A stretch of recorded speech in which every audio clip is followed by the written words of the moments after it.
नमस्कार दोस्तों। जहां दिल्ली में 27 साल बाद बीजेपी की सरकार बनी, वहीं अब सभी की निगाहें बिहार विधानसभा की सियासत पर है।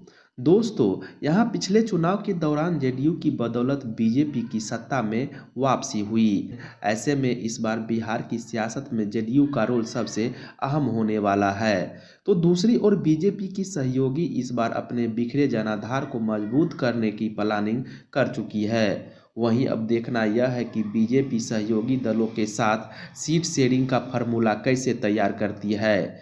वैसे कहा जा रहा है कि बिहार विधानसभा चुनाव को लेकर एनडीए में सीट बंटवारे की सुगबुगाहट शुरू हो चुकी है। वहीं दिल्ली में अकेले दम पर चुनाव जीतने के बाद बीजेपी अब यह कह रही है कि इस बार बिहार विधानसभा चुनाव में 225 सीटों पर चुनाव लड़ेंगे। दोस्तों, वहीं नीतीश कुमार की प्रगति यात्रा की बात करें तो अब उनकी यात्रा खत्म हो चुका है। उन्होंने इस यात्रा के दौरान 125 सीटों की पहचान कर ली, जहां वो खुद को मजबूत बताते हुए सीट शेयरिंग में अपना दावा ठोकने का मन बना चुके हैं। दोस्तों, अब दिलचस्प बात यह है कि जेडीयू जिन सीटों पर चुनाव लड़ना चाहती है, उनमें से 20 सीटों पर बीजेपी के मौजूदा विधायक हैं, या ऐसी सीट है जहां बीजेपी ने पिछला चुनाव लड़ा था और उसे हार मिली थी।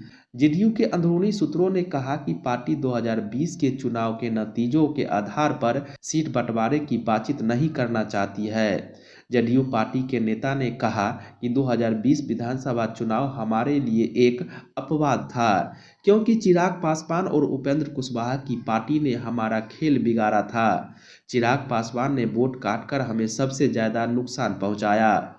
वहीं जदयू के नेता ने कहा कि प्रगति यात्रा के दौरान पंचायत स्तर के कार्यकर्ताओं से मिली जानकारी के आधार पर अब हम चंपारण, मुजफ्फरपुर और उत्तर बिहार के कुछ अन्य सीटों की तलाश कर रहे हैं, जो बीजेपी का गढ़ माना जा रहा है। दोस्तों, आगे जेडीयू के नेता ने कहा कि हम सीटों की अदला बदली भी कर सकते हैं। वहीं बीजेपी प्रवक्ता मनोज शर्मा से यही सवाल पूछा गया तो उन्होंने कहा कि सीट बंटवारे पर चर्चा करना अभी जल्दबाजी होगी। एनडीए के सभी सहयोगी जमीनी स्तर पर काम कर रहे हैं। हालांकि भाजपा नेता ने उपचुनाव की बात करते हुए कहा कि राजद का गढ़ माने जाने वाले बेलागंज और रामगढ़ भी शामिल है। गया जिले की बेलागंज ऐसी सीट थी जहां राजद ने 34 साल से अधिक समय से हार नहीं देखी थी, लेकिन वहां भी मैंने जीत हासिल की।